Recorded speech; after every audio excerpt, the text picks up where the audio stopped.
kita akan sama-sama renungkan dari Daniel pasal yang kelima ayat 25 sampai 30 saya akan bacakan. Mungkin bisa ditayangkan ayat atau kalau tidak apa-apa saya baca saja dari sini. Dari ILT saya mengambil Daniel 5 ayat 25 sampai dengan ayat yang ke-30. Begini firman Tuhan, dan inilah tulisan yang tertulis itu, mene, mene, tekel, uparsin. Inilah arti dari hal itu, mene, artinya Elohim telah menghitung kerajaanmu dan mengakhirinya. Tekel, engkau ditimbang dengan neraca dan didapati kurang. Peres, kerajaanmu dipecah dan diberikan kepada orang Media dan Persia. Lalu Belsasar memerintahkan dan mereka mengenakan kepada Daniel pakaian ungu dan sebuah rantai emas pada lehernya, dan mereka membuat sebuah pengumuman bahwa dia akan menjadi penguasa ketiga di dalam kerajaan. Pada malam itu Belsasar, raja orang Kasdim itu terbunuh. Amin. Bapak dan saudara, ini adalah kisah ketika Belsasar mengadakan pesta pora menggunakan peralatan-peralatan bait suci Yahweh. Lalu terjadi sesuatu yang dahsyat, ada tangan yang menulis di dinding istananya dan tulisannya adalah mene mene tekel uparsin. Nah, saudara tahu bahwa dalam kisah ini sudah dikhotbahkan berulang kali mungkin tema ini saudara. Raja Belsasar mengundang para cenayang, orang-orang pintar di negerinya untuk coba membaca dan mengartikan kata-kata yang tertulis pada dinding itu. Tapi tidak seorang pun dapat mengartikannya. Lalu permaisuri mengingat bahwa ada Daniel. Daniel dipanggil, Daniel bisa mengartikan seperti yang kita baca tadi, dan inilah yang terjadi, saudara-saudaraku. Dalam khotbah ini saya ingin menyampaikan kepada saudara, kita jangan hanya sekedar tahu. Raja Belsasar hanya sekedar tahu, saudara-saudaraku.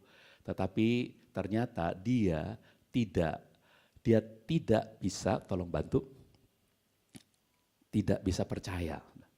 Dia hanya sekedar tahu, tapi tidak percaya dan bahkan tidak berserah gitu, saudara-saudara. Jadi ada sebuah tingkatan yang kita harus perhatikan bahwa tolong bantu, next, ya, next klik. Ternyata tidak bisa dari sini, saudara-saudara. Oke. Tidak sekadar tahu, melainkan percaya dan berserah. Saudara-saudara, ini tema yang akan saya bagikan untuk saudara. Jangan sekedar tahu, saudara-saudaraku. Marilah kita percaya dan berserah. Kalau ada pernyataan-pernyataan Tuhan, kita tahu itu, lalu kita harus percaya. Dan kita belajar berserah, saudara-saudaraku. Oke, ternyata sulit dari sini. Ya oke, tolong bantu saja. Baik, nah saudara-saudara, Raja Belsasar itu memang betul hanya sekedar tahu. Kita bisa baca ayat-ayat di sini, next, text. Nah, ini sulitnya kalau nggak bisa dari sini ya saudara ya. Ya oke. Dia tahu peristiwa yang mengagetkan dan menakutkan muncul dalam pesta poranya. Daniel 5 ayat 5 mengatakan pada waktu juga jari tangan manusia muncul menulis pada lapisan plester dinding istana raja di depan kaki pelita, dan raja melihat bagian tangan yang menulis itu. Next. Ini gambarannya saudara, next. Ya ada tangan yang menulis, next. Nah, next. Dia tahu bahwa semua orang bijaksana di kerajaannya tidak sanggup membaca dan mengartikan tulisan itu. Nah, perhatikan kata tidak sanggup membaca dan mengartikan. Dalam ayat 8 dituliskan membaca dan mengartikan. Tetapi dalam ayat selanjutnya mengartikan saja, saudara. Coba kita baca dulu. Kemudian semua orang bijaksana raja datang menghadap, tapi mereka tidak sanggup membaca tulisan itu atau memberitahukan arti kepadanya. Jadi bisa jadi, saudaraku, mereka tidak bisa membaca itu karena tercengangnya dan karena sulitnya untuk mengartikan, maka mereka tidak membacanya gitu ya. Padahal mungkin mereka bisa membaca, saudaraku, hanya saja mereka tidak tahu artinya gitu, saudaraku. Jadi sebuah tulisan yang aneh, kalau kita membaca bahasa Indonesia yang aneh gitu, saudaraku, mungkin kita tercengang lebih dulu, dan itu yang menyebabkan ada tulisan, ada ayat mengatakan tidak bisa membaca. Next, next, next, oke. Iya. Nah, saudara-saudara, Belsasar juga tahu kejadian yang menimpa bapaknya. Tapi itu disebut bapak. Bapak itu belum tentu bapak, saudara-saudara. Bisa jadi itu adalah kakeknya. Bisa jadi itu adalah moyangnya gitu, saudara ya. Dan Nebukadnezar menurut apa yang runutan yang saya tahu ya, ayahnya Belshazzar itu Nabonidus, saudaraku. Dan Nabonidus ini kemungkinan ini adalah keturunannya Nebukadnezar. Apakah langsung atau ini juga cucu gitu ya. Tetapi dari Nebukadnezar kepada Belshazzar jelas ada satu tingkatan yang lepas gitu ya. Bisa jadi dia adalah kakeknya. Jadi Belshazzar mendengar penjelasan Daniel dalam Daniel 5 ayat 18 sampai 21. Coba kita baca dulu. Daniel 5 ayat 18 sampai 21. Next. Kita baca sebentar. Ya Raja, kata Daniel, Elohim yang Maha Tinggi telah mengaruniakan Nebukadnezar ayahmu sebuah kerajaan. Ini bapamu ya, ayahmu itu bapamu, sebuah kerajaan. Bisa jadi ini adalah ayah langsung, bisa jadi ini adalah kakek ya. Sebuah kerajaan dan keagungan dan kemuliaan dan kehormatan. Dan karena keagungan yang telah dia berikan kepadanya itu, maka semua orang, bangsa-bangsa dan bahasa gentar dan takut kepadanya. Dia membunuh siapa saja yang ia kehendaki, dia membiarkan hidup siapa saja yang ia kehendaki. Dan kepada siapa yang ia kehendaki, dia meninggikannya. Dan kepada siapa yang ia kehendaki, dia merendahkannya. Ayat berikutnya, 20, next. 20-21. Tetapi ketika dia menjadi tinggi hati dan pikirannya tetap angkuh, dia dijatuhkan dari tahta kerajaannya dan mereka merenggut kemuliaannya darinya. Lalu ia dihalau dari antara anak-anak manusia dan hatinya menjadi seperti binatang. Dan kediamannya berada bersama keledai liar. Mereka memberi makan rumput kepadanya seperti lembu jantan, tubuhnya dibasahi oleh embun dari langit dan sampai dia mengetahui bahwa Elohim yang Maha Tinggi memiliki kuasa dalam kerajaan manusia. Oke, next. Ya, jadi raja ini menjadi gila, ya, makan rumput seperti seekor lembu. Inilah Raja Nebukadnezar yang tadi dikatakan oleh Daniel kepada cucunya atau kepada anaknya Belshazzar. Next. Seperti ini keadaannya saudara-saudaraku ya, seperti lembu dia makan rumput. Next. Nah, ayat 22, setelah Belshazzar diberitahu, Belshazzar tahu kejadian yang menimpa kakeknya itu, tetapi dia tetap tidak mau menundukkan hatinya di hadapan Elohim. Ayat 22 menjelaskan hal seperti itu. Dan engkau putranya Belshazzar tidak menundukkan hatimu walaupun engkau telah mengetahui semuanya ini. Saudara, Belshazzar betul hanya sekedar tahu. Dia tahu kisah tentang kakeknya atau ayahnya, tetapi dia tidak mau menundukkan diri. Dia tahu bahwa Elohim itu adalah maha besar, tapi dia tetap tidak mau menundukkan diri, saudara-saudara. Next. Berikutnya, Belshazzar dan orang-orang bijaksana di negerinya seharusnya tahu dan bisa membaca tulisan itu.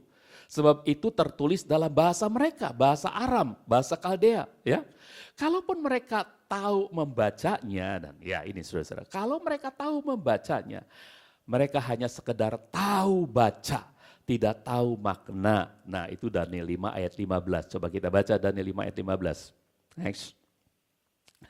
Dan sekarang orang-orang bijaksana dan para penyihir itu telah dibawa ke hadapanku supaya mereka membaca tulisan ini dan memberitahukan apa artinya kepadaku. Tetapi mereka tidak dapat menunjukkan arti dari perkataan ini. Nah, ayat 15 menjelaskan bahwa Belshazzar mengatakan kepada Daniel yang tidak bisa dilakukan oleh para orang bijaksana itu adalah mengartikan. Berarti mungkin mereka bisa membaca, saudara-saudaraku. Nah, tetapi kalaupun mereka bisa membaca, mereka hanya tahu, tapi tidak mengerti artinya. Itu sebabnya Daniel harus mengartikan semuanya ini. Next. Ketika Daniel menguraikan maknanya, Belshazzar pengetahuannya bertambah. Dari pengetahuan satu persatu itu, ya saudara-saudaraku, dia makin bertambah dengan diberitahu bahwa dia sudah dihitung, kerajaannya sudah dihitung, kerajaannya sudah ditimbang, dan kerajaannya akan dibagi-bagi. Dia tahu dari penguraian itu, pengetahuannya bertambah, katakan pengetahuannya bertambah. Tetapi dia tetap tidak percaya, pengetahuannya bertambah. Next dulu sebentar. Ya, dari tulisan di dinding itu, mene, tekel ufarsin itu mene itu artinya sudah dihitung, tekel itu sudah ditimbang, dan ufarsin itu dari kata farsin itu peres, ya dari kata peres, saudara-saudara, itu artinya kerajaannya akan dibagi-bagi. Jadi ini semua diberitahu oleh Daniel kepada Raja Belshazzar. Saudara-saudaraku, Daniel memberitahu itu kepada Raja Belshazzar. Tetapi Raja Belsasar hanya sekedar tahu. Dia tidak mau bertobat, next coba. Dia tidak, sebentar, kita turun dulu sebentar. Dia tetap tidak percaya, itu sebabnya penghakiman datang atasnya. Di mana bukti dia tidak percaya? Kita baca dalam ayat 29 dan ayat 30 penghakimannya. Lalu Belsasar memerintahkan dan mereka mengenakan kepada Daniel pakaian ungu dan sebuah rantai emas pada lehernya. Dan mereka membuat sebuah pengumuman bahwa Daniel akan menjadi penguasa ketiga di dalam kerajaannya. Ini orang yang gak percaya pada berita yang Daniel beritakan. Bahwa kerajaannya akan dibagi-bagi. Dia dengar, dia tahu pengetahuannya bertambah. Bahwa dia sudah dihitung, dia sudah ditimbang dan ternyata terlalu ringan. Kerajaannya sebentar lagi akan dibagi-bagi, tapi dia malah dalam kepongahannya dia bilang, ya walaupun kamu punya roh yang luar biasa, tapi aku yang memberi kamu kebesaran. Tolong kasih jubah kebesaran. Kamu akan jadi orang ketiga ya di negaraku ya, gitu saudara-saudara. Jadi Belsasar menganggap kerajaannya akan everlasting gitu. Kerajaannya akan berlangsung terus gitu saudara-saudara. Dia nggak percaya bahwa sebentar lagi akan terjadi sesuatu. Itu sebabnya datanglah penghakiman itu. Malam itu Belsasar raja orang Kasdim itu terbunuh mati. Saudara jangan sekedar tahu. Yuk kita bergerak dari tahu jadi percaya. Amin. Nah ini akan saya ajak saudara-saudara untuk mengartikan khotbah ini. Mari kita dapatkan inti dari apa yang ingin dibicarakan. Terus next. Gereja itu adalah kumpulan orang-orang percaya. Katakan, saya orang percaya. Saya orang beriman. Oke. Nah, saudara next. Nah, ternyata sulit ya dari sini. Oke, next.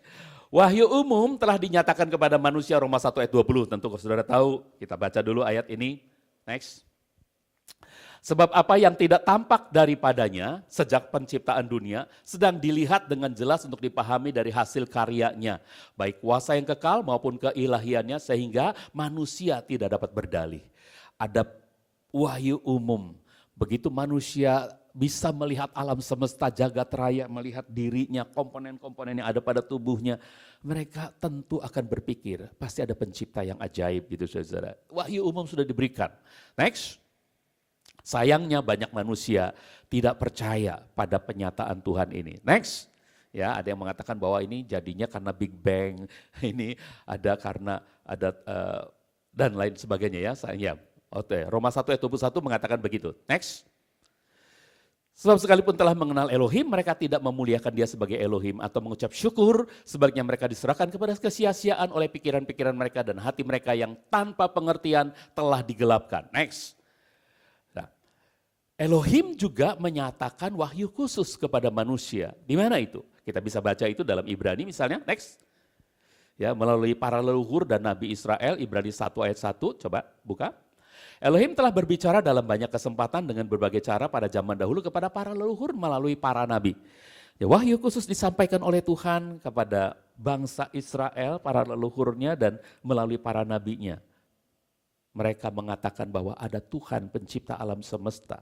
Ya, melalui para nabi sudah dan yang terakhir adalah melalui Sang Putra, pancaran kemuliaan dan karakter dan hakikat Elohim yang melakukan penyucian dosa-dosa kita melalui dirinya dalam Ibrani 1 ayat 2 dan 3. Coba kita baca. Pada masa terakhir ini dia berbicara kepada kita dalam Putra yang telah dia tetapkan sebagai ahli waris segala sesuatu, melaluinya pula dia telah menjadikan zaman-zaman, ayat yang ketiga, next. Dia yang merupakan pancaran kemuliaan dan karakter dan hakikatnya dan yang menopang segala sesuatu dengan firman kuasanya telah mengerjakan penyucian dosa-dosa kita melalui dirinya. Dia duduk di sebelah kanan yang maha agung di tempat yang tinggi. Ini wahyu khusus saudara-saudaraku. Dan setiap orang yang menerima wahyu ini saudaraku, next. Maka orang-orang yang percaya pada pewahyuan ini mereka disebut gereja. Next. Yang menerima Yesua HaMasyiah itulah yang disebut orang percaya, orang beriman. Inilah gereja, inilah eklesia. Next. Yohanes 1 ayat 12, namun seberapa banyak orang yang telah menerima dia, kepada mereka dia telah memberikan otoritas untuk menjadi anak-anak Elohim, yaitu kepada mereka yang percaya dalam namanya. Matius 16 ayat 16 sampai 18, percaya itu percaya dalam hal apa? Percaya bahwa Yesua adalah Mesias, juru selamat. Next, ayat 16. Dan seraya menanggapi, Simon Petrus berkata, engkaulah Hamasyah, putra Elohim yang hidup. Ayat 18, next. Dan aku berkata kepadamu Petrus bahwa engkau adalah Petrus dan di atas batu karang ini, di atas pengakuan Petrus itu, aku akan membangun gerejaku. Di atas pengakuan saudara, di atas pengakuan Petrus, kalau nanti ada murid-murid selanjutnya yang mengaku sama seperti Petrus, Yesua Hamasyah adalah Mesias, putra Elohim yang hidup. Mesias itu dalam arti yang diurapi untuk menyelamatkan manusia. Maka dia akan membangun gerejanya. Nah inilah gereja, saudaraku. Gereja itu bukan orang yang sekadar tahu pewahyuan-pewahyuan Tuhan.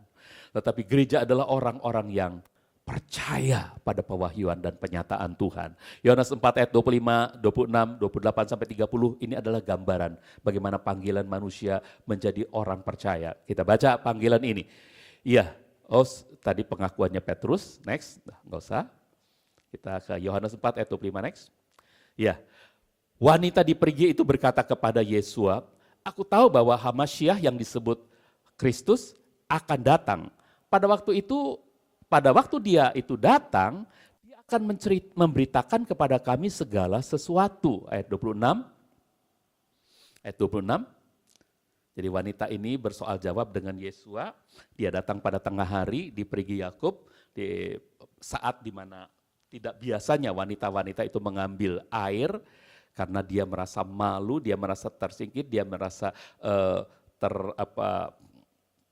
tertolak oleh masyarakat di kotanya, saudara-saudaraku, sehingga dia harus sendirian datang ke sumur itu pada tengah hari. Dan saudara-saudara, wanita ini diminta oleh Tuhan untuk memberikan air kepada Yesua, tapi wanita ini berkata, engkau orang Yahudi, mengapa engkau meminta air dariku? Kemudian Yesua berkata, kalau engkau tahu siapa yang meminta air kepadamu, maka dari dialah engkau akan menerima air hidup. Tapi wanita itu kemudian tidak percaya dan terjadilah dialog sampai Tuhan menyatakan bahwa dia adalah orang yang telah punya 5 suami dan yang sekarang itu bukan suaminya. Begitu mendengar pernyataan itu, saudara-saudaraku, dia kaget, lalu dia berkata, apakah engkau Mesias? Lalu dia bilang, akulah dia. Dia berkata, kalau Mesias itu datang, dia yang akan menceritakan semua hal itu. Saudara-saudara, dan wanita ini tahu dari apa yang dinyatakan oleh Yesua kepadanya. Dan dia tidak sekedar tahu, tapi dia percaya, saudara-saudaraku. Nah, next, coba kita baca. Ayat 28. Ayat 26 dulu. Yesus berkata kepadanya, akulah dia yang sedang berbicara kepadamu. Waktu wanita itu mengatakan, hanya Mesias. Ya, akulah dia. Ayat 28 sampai 30. Kemudian wanita itu meninggalkan tempayan airnya. Ini artinya wanita itu bertindak. Dari kepercayaannya wanita itu bertindak. Dia meninggalkan tempayan airnya, dia pergi ke dalam kota, berkata kepada orang-orang, mari lihatlah seorang yang telah mengatakan kepadaku segala sesuatu apa saja yang telah aku lakukan. Bukankah dia ini Hamasyah? Sebab itu mereka keluar dari kota itu dan datang kepadanya. Tolong saudara perhatikan, wanita ini adalah wanita yang tertolak di masyarakat itu, di kampung itu. Dia tertolak. Dia adalah wanita yang dalam tanda petik tidak baik kelakuannya. Tetapi dia berani datang kepada orang-orang itu. Karena hidupnya yang ketika mendengar pewahyuan dari Tuhan. Dia menerima, dia percaya. Nah, karena percaya ini maka itu yang mengubah hidupnya. Ada sebuah keberanian untuk bercerita kepada orang lain, saudara-saudaraku.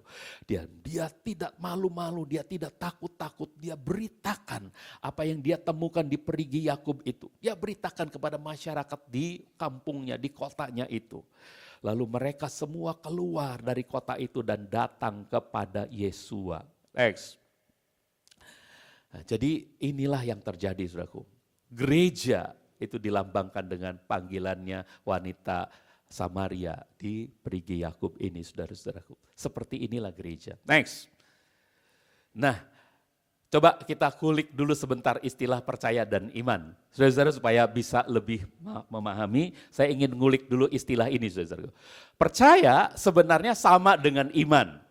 Perbedaannya hanya dalam hal pokok atau pribadi yang ditujunya. Percaya lebih bersifat umum, bisa ditujukan kepada Tuhan, bisa juga kepada manusia. Contoh next, Jadi kalau percaya itu kepada manusia ya saling percaya. Suami istri saling percaya, bisa kan? Tapi suami nggak bisa, oh aku beriman kepadamu, nggak bisa bilang begitu. Kalau iman, next, hanya untuk Tuhan. Oh sebentar, sebelum, oke. Ya, ya, ya. Sedangkan iman hanya khusus ditujukan kepada Tuhan, betul ya? Kalau beriman ya hanya kepada Tuhan. Tapi suami istri bisa saling percaya, rekan bisnis bisa saling percaya, teman satu gereja bisa saling percaya ya. Tapi saudara nggak bilang begini, oh saya beriman kepada Pak Alex gitu, enggak ya. Saudara beriman hanya kepada Tuhan, oke? Jadi itu bedanya. Tapi unsur di dalamnya, itu makna di dalam itu sama, yaitu ya mempercayai gitu ya. Oke, nah itu sebabnya Abraham disebut bapak orang percaya, tapi dia disebut bapak orang beriman ya. Ada banyak ungkapan-ungkapan Abraham itu bapak orang percaya, tapi dia juga bapak orang beriman. Coba next ya, kita lihat ini adalah percaya kepada Tuhan, iman, ini iman, next ya. Nah ini, lalu percayalah Abraham kepada Tuhan, maka Tuhan memperintahkan hal itu kepadanya sebagai kebenaran. Bapak orang percaya, ini ungkapan dari sebuah channel ya, dia mengatakan bapak orang percaya. Next, ada yang lain mengungkapkan Abraham bapak orang beriman. Jadi beriman sama percaya itu sama. Tapi tujuannya adalah kalau beriman itu hanya khusus kepada Tuhan, kalau percaya bisa kepada sesama manusia juga, tapi bisa juga kepada Tuhan. Oleh sebab itu Abraham dapat dua sebutan ini. Oke, nah kalau sudah tahu, kita juga tahu apa definisi iman, Ibrani 1 ayat 1, coba next. Ya, next. Iman adalah dasar dari perkara-perkara yang diharapkan. Coba baca bersama saya, 2, 3. Dasar dari perkara-perkara yang diharapkan. Bukti dari hal-hal yang tidak kelihatan, sama-sama. Bukti dari hal-hal yang tidak kelihatan. Saya ingin memberi stressing di sini, saudaraku. Dasar dari perkara-perkara yang diharapkan. Jadi orang percaya itu adalah orang yang mempunyai dasar dari segala apa yang diharapkan. Kalau saya percaya kepada Hamasyiah, saya punya dasar terhadap apa yang saya harapkan dari Hamasyiah. Nah, setelah saudara tahu itu, kita akan bergerak. Next. Beriman kepada Tuhan Yesua Hamasyiah artinya mempercayai Yesua sebagai Tuhan yang maha kuasa, maha baik, maha kasih. Bukan Tuhan yang garang, Tuhan yang pemusnah gitu, bukan saudaraku. Tapi kita kalau percaya kepada Tuhan berarti kita percaya dia adalah Tuhan yang maha baik. Yang akan mengampuni kita, betul kan? Kita sadar diri kita orang berdosa. Kalau dia Tuhan yang pemusnah, kita percaya sama dia. Artinya kita percaya bahwa kita sebentar lagi dimusnahkan oleh dia gitu. Kita percaya dia adalah Tuhan yang maha baik, maha kuasa, maha kasih. Nah di sini orang beriman punya harapan. Dia beriman artinya dia punya dasar untuk mengharapkan sesuatu dari Tuhan. Punya harapan, saudara-saudaraku, punya harapan. Bahwa Tuhan Yesua tidak akan pernah mengecewakan. Amin. Saudara begitu percaya kepada Yesua Hamasyiah, saudara sedang punya harapan bahwa figur ini, pribadi ini tidak akan pernah mengecewakan saudara. Itu kan? Oke? Nah tetapi ada sebuah langkah yang lebih dalam lagi saudaraku. Namanya keberserahan. Berserah. Dalam kesetiaannya ini deal, ya Yesua tidak akan mengecewakan saudara. Dalam kesetiaannya, dia tidak akan pernah mengecewakan saudara. Ya contohnya 2 Tesalonika 3 ayat 3 mengatakan, coba, Tuhan yang akan meneguhkan dan menjaga kamu dari yang jahat adalah setia. Amin. Harapan saudara makin kuat nggak nih? Makin kuat? 2 Timotius 2 ayat 13, coba. Ya, kita tetap percaya pada Tuhan Yesus yang setia, Tuhan Yesua yang setia ya. Lalu dikatakan, bahkan kalau kita tidak setia, dia tetap setia. Karena dia tidak dapat menyangkali dirinya sendiri. Makin teguh gak harapan saudara kepada Yesua? Wah, saya punya dasar yang kuat nih. Yesua pasti tidak akan pernah mengecewakan saya gitu ya saudara-saudara. Ya dia akan memberikan apa saja yang kita minta dalam namanya. Itu janjinya dalam Yohanes 14 ayat 12 dan 13. Coba kita baca. Sesungguh-sungguhnya aku berkata kepadamu, siapa yang percaya kepadaku, maka dia juga akan melakukan pekerjaan-pekerjaan yang kulakukan. Bahkan dia akan melakukan yang lebih besar daripada itu. Karena aku pergi kepada Bapakku. Dan apa saja yang akan kamu minta dalam namaku, aku akan melakukan itu. Supaya Bapa dapat dimuliakan di dalam Sang Putra. Saudara, jelas apa saja yang saudara minta dalam namanya. Ketika saudara percaya akan kesetiaannya, bahwa dia tidak akan pernah mengecewakan saudara, maka saudara akan mendapatkan apa yang saudara minta dalam namanya, saudara-saudaraku. Dalam ayat pasal 16 ayat 23 diperjelas lagi, coba kita baca. Dan pada hari itu kamu tidak akan menanyai aku apapun, sesungguh-sungguhnya aku berkata kepadamu, apa saja yang kamu minta kepada Bapa dalam namaku, Bapa akan memberikannya kepadamu.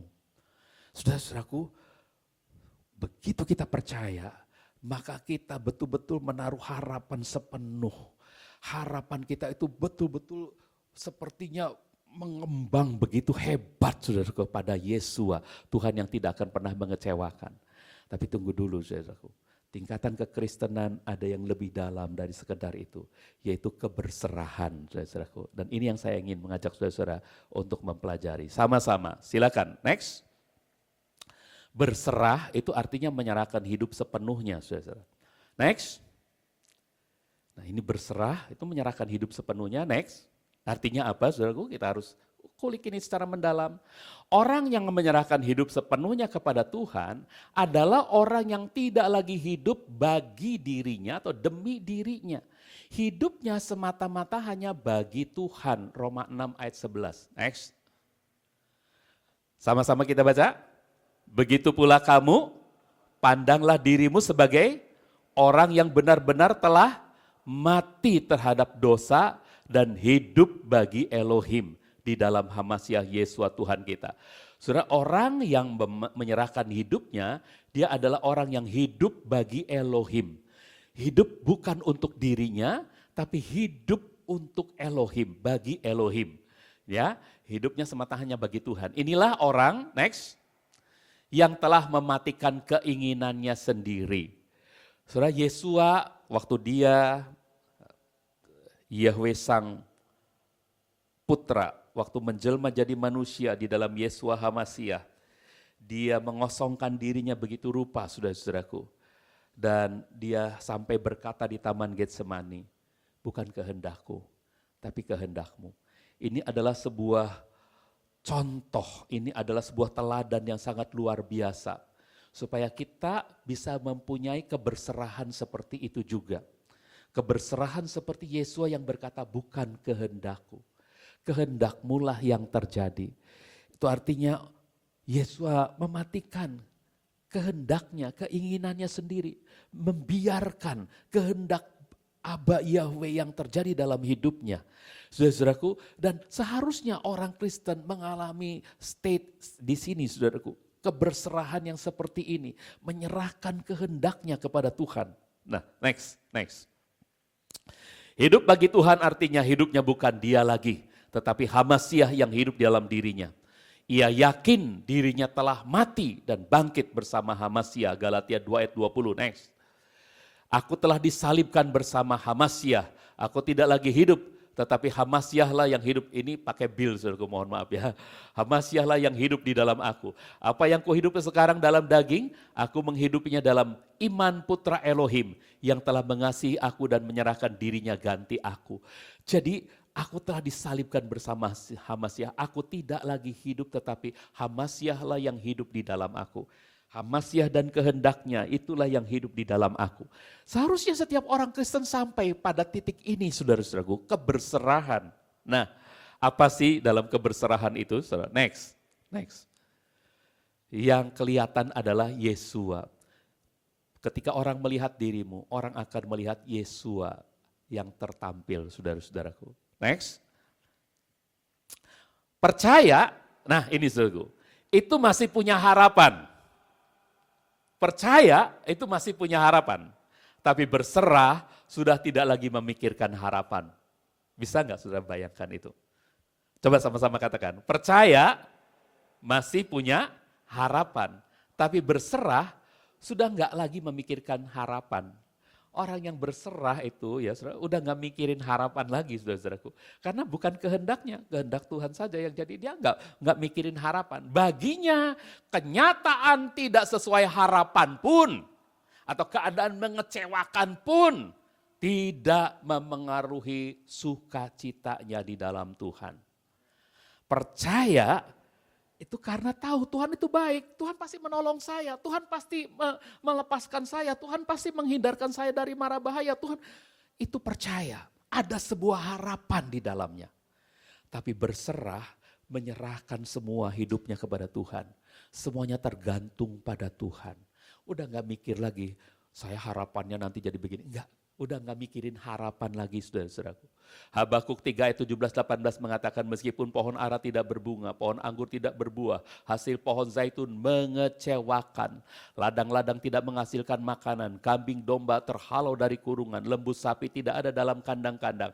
Namun aku akan bersukacita di dalam Yahweh, aku akan bergembira di dalam Elohim penyelamatku. Ini orang yang sudah berserah sepenuhnya. Ini Yeremia yang berserah sepenuhnya ketika membuat kitab ratapan ini, saudaraku.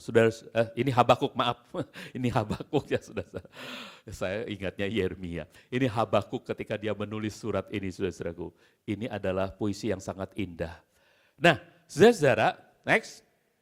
Sudah habis ya. Ini yang harus kita perhatikan. Berserah bukan berarti kalah. Katakan sama sebelahnya. Berserah tidak berarti kalah loh. Iya. Iya, berserah tidak berarti kalah, saudara-saudaraku. Yang berserah justru menang mutlak. Tadi nyanyiannya lebih dari pemenang. Itu bahasa ILT-nya menang mutlak, saudaraku. Ya, coba kita baca Roma 8 ayat 35 dulu. Siapakah yang akan memisahkan kita dari kasih Hamasia? Kesukaran, kesulitan, atau penganiayaan, atau kelaparan, atau ketelanjangan, atau bahaya, atau pedang? Saudaraku, itu ayat 35. Kita baca ayat 38 sampai 39. Sebab aku diyakinkan bahwa baik maut maupun hidup, baik malaikat-malaikat maupun penguasa-penguasa atau kuasa-kuasa, baik hal-hal yang sekarang maupun yang akan datang. Ayat 39. Baik hal-hal yang tinggi maupun hal-hal yang dalam ataupun makhluk ciptaan yang lain tidak akan dapat memisahkan kita dari kasih Elohim yang ada di dalam Hamasia Yesua Tuhan kita. Jadi 37-nya mengatakan, Roma 8 ayat 37, next. Sama-sama kita baca. Tetapi dalam semuanya ini kita menang mutlak. Bahasa LAI-nya, kita lebih dari pemenang melalui Dia yang telah mengasihi kita. Saudaraku, berserah sepenuhnya, justru kita menang mutlak, saudara-saudaraku. Saudara-saudaraku, jadi itulah ya perjalanan kehidupan kerohanian kita, saudaraku, meningkat, dia percaya, kemudian dia punya harapan, tetapi ketika harapan mengecewakan, dia tidak akan pernah marah, tidak akan pernah kecewa. Sadrah, Mesah, Abednego ketika dia berkata dengan perkataan yang dahsyat, dia bilang, kami tidak akan menyembah patung yang Tuanku buat, karena kami percaya Elohim kami pasti akan menyelamatkan kami dari dapur api yang Tuhan sediakan. Tapi kalaupun Elohim kami tidak menyelamatkan kami, ketahuilah ya Raja, kami tidak akan menyembah patung yang Raja buat. Itu artinya hidupnya sudah ada dalam tahap keberserahan sepenuh. Sebab orang yang ada dalam tahap keberserahan sepenuh, fakta yang akan teralami adalah bahwa dia jadi pemenang mutlak, saudara-saudaraku. Saudara-saudaraku, jadi kita ini pemenang mutlak. Kenapa? Karena semua musuh sudah dikalahkan Hamasia. Efesus 1 ayat 22-23, ya semua musuh sudah dikalahkan Hamasia dan diletakkan di bawah kaki kita. Coba kita baca. Elohim telah menundukkan segala sesuatu di bawah kaki Hamasia dan telah memberikan Hamasia kepada gereja sebagai kepala atas segala sesuatu. Gereja yang adalah tubuhnya, yakni wujud kepenuhannya yang memenuhi semua dan segalanya. Ada kertas nggak ya di saya ya? Kalau ada kertas, saya akan berikan perumpamaan sedikit, saudara-saudaraku. Nah ini Hamasia, kepala. Ini tubuhnya, gereja, saudara-saudaraku. Lalu segala musuh, ini musuh, diletakkan di bawah kaki Hamasyah. Kalau ini tubuhnya Hamasyah adalah kita, berarti musuh itu ada di bawah kaki kita. Saudaraku, jadi musuh itu telah diletakkan oleh Hamasyah di bawah kaki kita, saudara-saudaraku. Ya, gereja adalah tubuhnya, kepenuhan yang memenuhi segala dan segalanya. Oke, next. Kiranya Elohim sumber damai sejahtera, ya. Bahkan setan pun akan dihancurkan Tuhan di bawah kaki kita. Setan pun akan dihancurkan Tuhan di bawah kaki kita. Roma 16 ayat 20. Kiranya Elohim sumber damai sejahtera segera menghancurkan setan di bawah kakimu. Anugerah Tuhan kita Yesus Hamasyah menyertai kamu. Amin. Amin. Saudaraku, ini keberserahan. Keberserahan berarti saudara sebetulnya sedang mengalami kemenangan mutlak, saudara-saudara. Lebih dari pemenang. Next. Ketakutan-ketakutan yang membayangi manusia. Saudara, kenapa saudara merasa takut? Bukankah kenyataannya ketika kita berserah dalam hidup kita kepada Tuhan? Pak Stephen Tuhan tolong dengan ajaib. Saya nggak bisa membayangkan kalau Pak Stephen tidak hidup dalam keberserahan kepada Tuhan. Bagaimana mungkin dia bisa menang dari keadaan yang menghantam dia? Boleh Pak Stephen saya kutip kata-kata tadi? Pak Stephen sedang, maaf kalau salah ya, boleh gak diceritakan?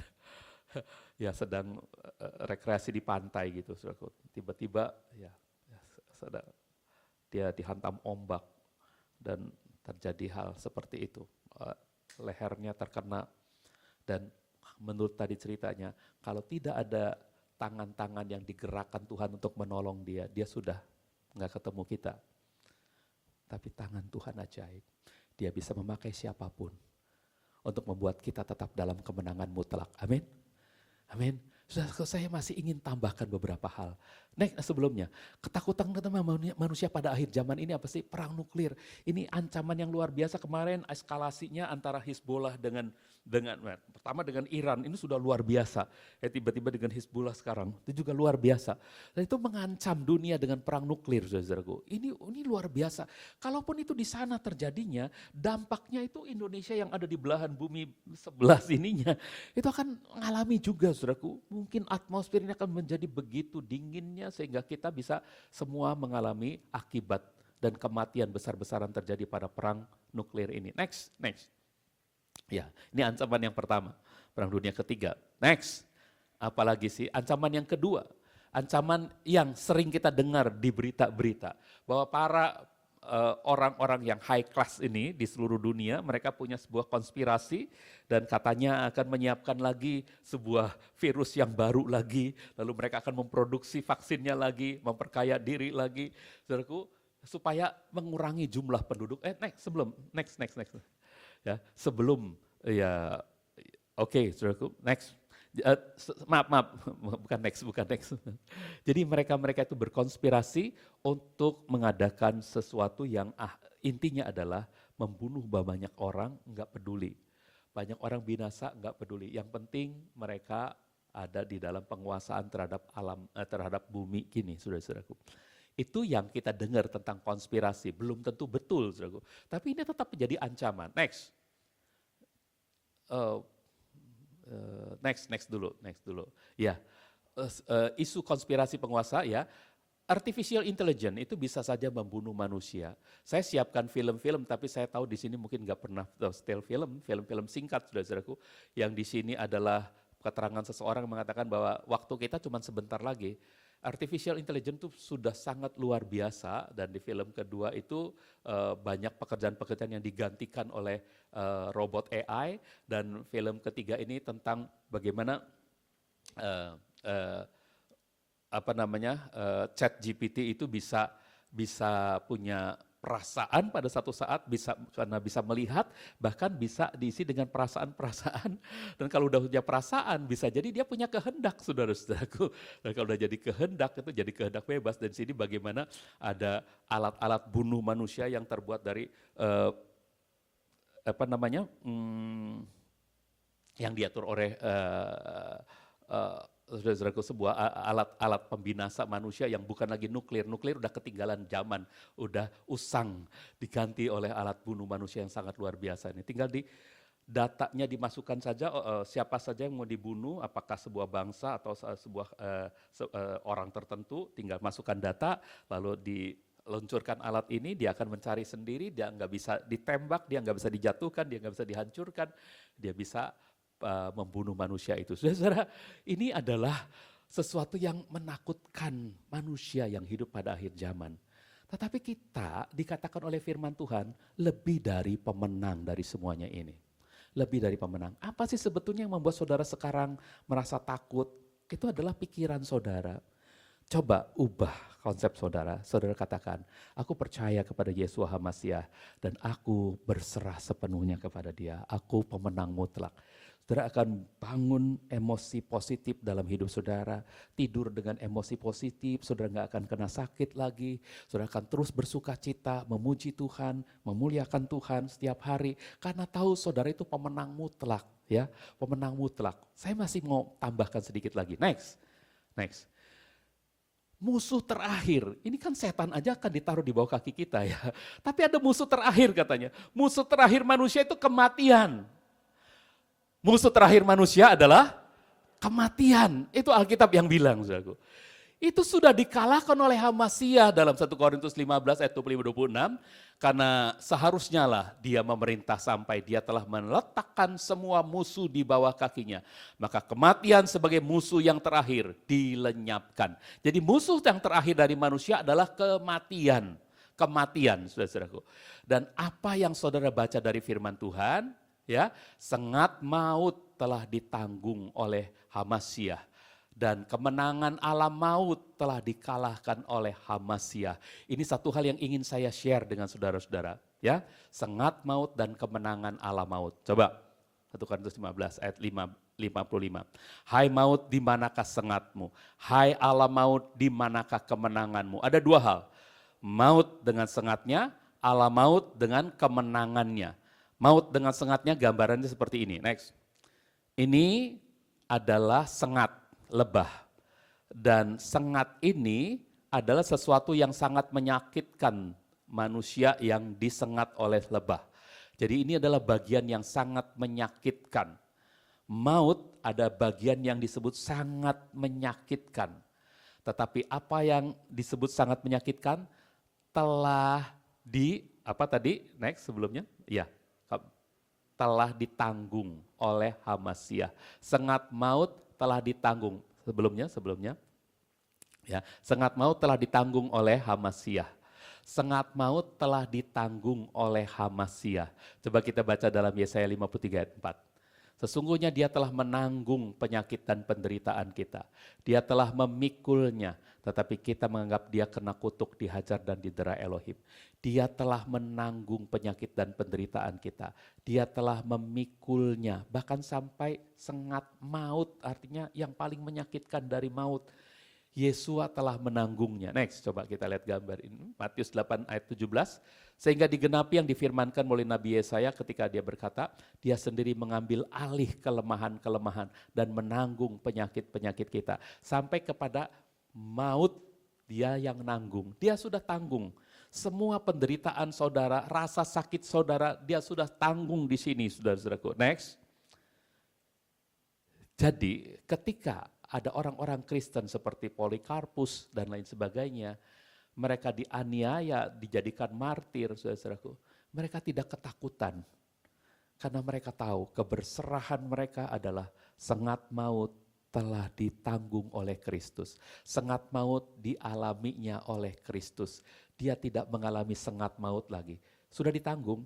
Saudara, kalau saudara punya hutang, lalu Pak Alex membayari hutang saudara, sudah ditanggung oleh Pak Alex, apakah saudara akan bayar utang lagi? Sudah lunas itu misalnya. Maaf ya Pak Alex, saya kasih contoh. Apakah saudara harus bayar lagi kalau sudah dilunasi oleh Pak Alex? Tidak perlu lagi karena sudah ditanggung oleh Pak Alex. Saudara sudah punya sesuatu yang disebut sengat maut dalam dirimu, tetapi itu sudah ditanggung oleh HaMasiah. Apakah saudara akan mengalami lagi? Saudara-saudaraku, Polikarpus dan teman-temannya, saudaraku siapapun di sana, para martir ini, itu sama seperti Sudah tahu penjagalan? Penjagalan di Amerika, penjagalan di Inggris, di Australia, mungkin beda dengan di sini. Kemarin pada waktu Idul Adha, tiap kambing, tiap sapi yang akan disembelih, itu mengeluarkan kortisol, sebuah hormon yang akan membuat mereka ya ketika mereka ketakutan gitu. Mereka begitu ketakutan sekali sampai ada yang meronta, ada yang menjerit. Saudara-saudaraku, dari binatang-binatang yang disembelih itu karena rasa sakit yang mereka harus tanggung. Tetapi penjagalan di Amerika itu waktu mereka mau dijagal, mereka melewati suatu tempat tertentu dan di situ entah diberikan suntikan atau semacam uap gitu, saudaraku, yang membuat hilang rasa sakit, seperti anestesi gitu, hilang rasa sakitnya. Mungkin di sini ada yang lebih mengerti dari saya soal penjagalan ini. Ya, hilang rasa sakitnya, kemudian langsung putus saja lehernya gitu, putus kepalanya. Saudara, rasa sakitnya nggak akan saudara alami. Itu yang dialami oleh para martir. Rasa sakitnya mereka nggak, itu sebabnya mereka sukacita, dibakar, mereka sukacita, saudara-saudaraku. Kristus sudah menanggung. Pak, saya masih sakit, Pak. Saudara, kalau saudara hari ini percaya bahwa Kristus menanggung, katakan dengan iman, Kristus sudah menanggung penyakit saya. Sekarang saya sembuh oleh kuasa bilur-bilurnya. Amin. Saudara katakan dengan iman, saudara katakan. Dan biarkan dirimu ada dalam keberserahan penuh. Saudara-saudaraku, yang paling penting itu sengat mautnya udah gak ada. Jadi ada orang-orang yang ketakutan, mati itu nanti sakit apa enggak. Matinya kita itu dijemput oleh Tuhan Yesus, oleh Tuhan Yesua, oleh Tuhan Yesua. Kita dijemput oleh Tuhan Yesua. Kita pasti dijemput. Lain sama orang lain matinya mungkin dijemput malaikat maut, menakutkan. Tapi sengat mautnya sudah ditanggung oleh Hamasiah dan dia yang akan menjemput kita. Dia yang ngomong kok, kalau aku sudah menyediakan tempat bagimu, maka akan datang kembali untuk menjemput kamu, supaya di mana aku berada, kamu pun berada. Amin? Amin? Dia yang ngomong, dia akan jemput kita, saudara-saudaraku. Jadi ingat baik-baik itu. Next. Ya. 1 Korintus 15 ayat 55, hai maut di manakah sengatmu, hai Allah maut di manakah kemenanganmu. Ini dua hal yang ingin saya beritahukan kepada saudara. Next. Ini dia. Kalau tadi sengatnya, sekarang Allah maut. Ini perumpamaan. Ini seperti Allah maut menguasai manusia. Manusia itu jadi tawanan Allah maut. Jadi manusia sudah jadi tawanan Allah maut, saudara-saudaraku. Ini Allah maut, ini manusia. Nggak bisa lepas, saudara-saudaraku. Tetapi Allah maut ini sudah dikalahkan oleh Hamasiah. Saudara tidak lagi terbelenggu, saudara itu bebas. Saudara itu bisa mengalami kebangkitan dari Allah maut. Jelas? Dengan tubuh kemuliaan. Saudara akan lepas dari kungkungan Allah maut. Itu Allah maut sifatnya kekal. Tetapi saudara telah diberikan kemenangan mutlak oleh Yesua HaMasiah karena Allah maut tidak berkuasa lagi atas saudara. Amin? Nah inilah dua hal yang ingin saya bagikan kepada saudara. Next. Ayat terakhir, dan bila mana yang fana telah dapat mengenakan kebakaan dan yang tunduk pada kematian telah dapat mengenakan keabadian, maka akan tergenapilah firman yang tertulis, maut telah ditelan dalam kemenangan. Amin. Dan ayat 57-nya kemenangannya dibagikan kepada saudara semua, kepada saya. Amin. Ya, kemenangan Hamasiah ini saudaraku, dibagikan kepada saudara dan saya. Next. Jadi saudara akan lepas dari kungkungan Allah maut. Saudara akan bangkit dengan tubuh kemuliaan. Bisa jelas apa yang saya sharingkan pagi hari ini, kiranya Hamasiah Yesua dalam Ruach HaKodes memberi penjelasan kepada saudara, hingga saudara dalam kehidupan ini tidak merasa takut apapun. Saudaraku, banyak hal yang menakutkan kita. Tapi mari kita punya sikap yang seperti anak kecil ini. Dia datang kepada papahnya. Papa, mama. Dia datang pada orang tuanya. Ini zaman sekolah masih bayar. Dia bawa kartu SPP-nya, kartu bayaran sekolahnya. Udah 2 bulan nunggak. Papa, mama, ini loh. Pak guru bilang kalau papa mama nggak melunasi ini, ya saya nggak boleh ikut ulangan umum kenaikan kelas 3 ke kelas 4 nih papa mama. Ini. Dia langsung kasih kartu bayarannya sama papa mamanya. Langsung apa saudaraku? Langsung pergi main. main, dia nggak mikirin beban hidupnya yang sangat berat yang nggak boleh ikut ulangan umum, dia nggak mikirin itu. Itu adalah bagian papa mamahnya. Saudara, serahkan hidupmu kepada Tuhan, serahkan bebanmu kepada Tuhan. Engkau jadi orang-orang yang menang mutlak. Amin. Oke, saudaraku, mari kita bangkit berdiri. Bangkit berdiri, kita nyanyikan lagu. Ku percaya janjimu ajaib.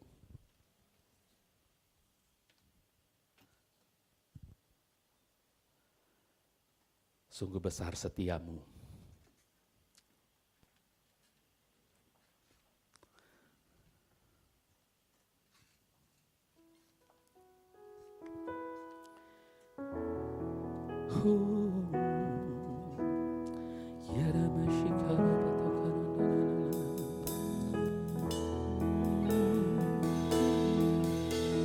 Sungguh besar setiamu, Ia nyatakan bagiku.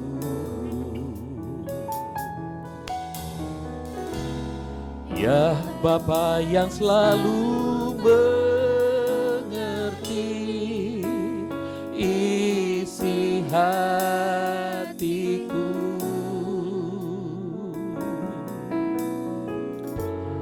kemuliaan Yahweh, dan jika aku tetap percaya,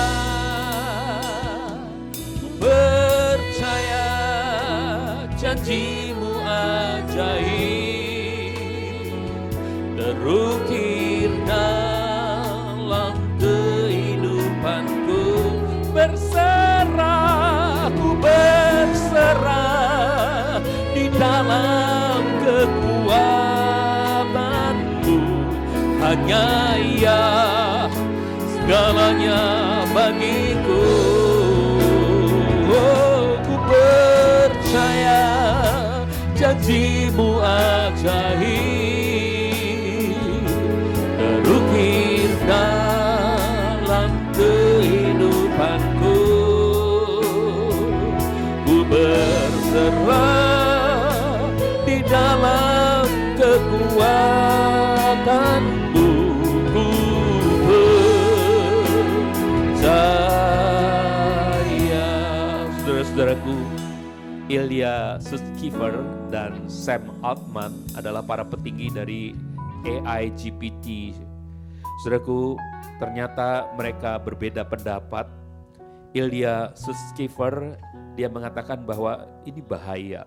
Kalau kita kembangkan terus AI, dan kita bangun robot-robot AI, mereka akan punya perasaan dan akan punya kesadaran seperti manusia.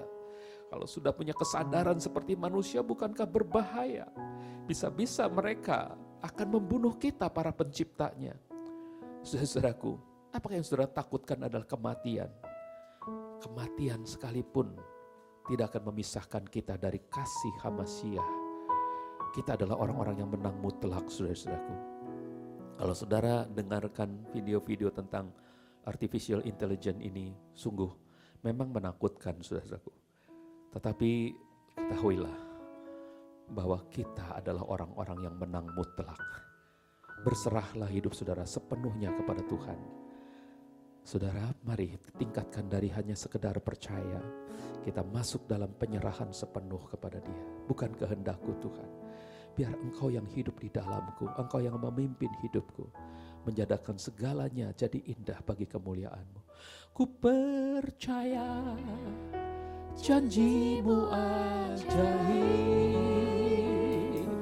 terukir dalam kehidupanku.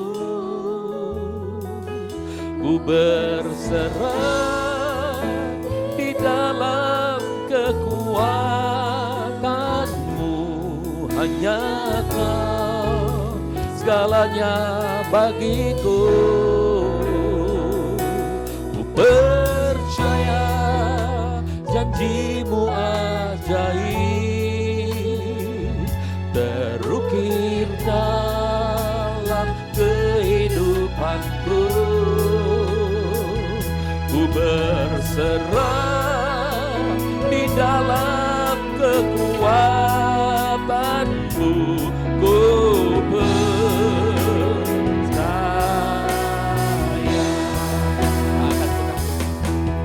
Tak akan ku takut, tak akan ku gentar. Yeswa imamku, Yeswa Tuhanku. Tak akan ku ragukan kebaikan-Mu di hidupku.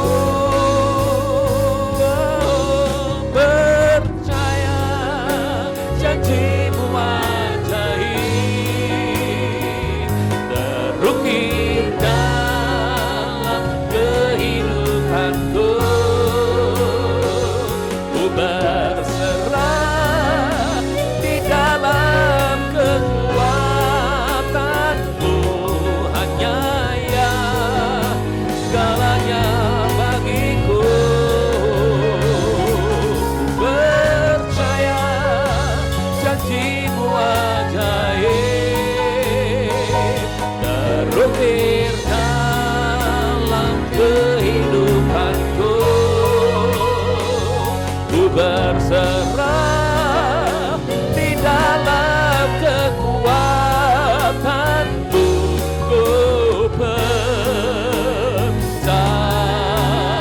Ku berserah di dalam kekuatan. Ku berserah di dalam. Sekali lagi katakan, ku berserah di dalam kekuatan-Mu, ku percaya.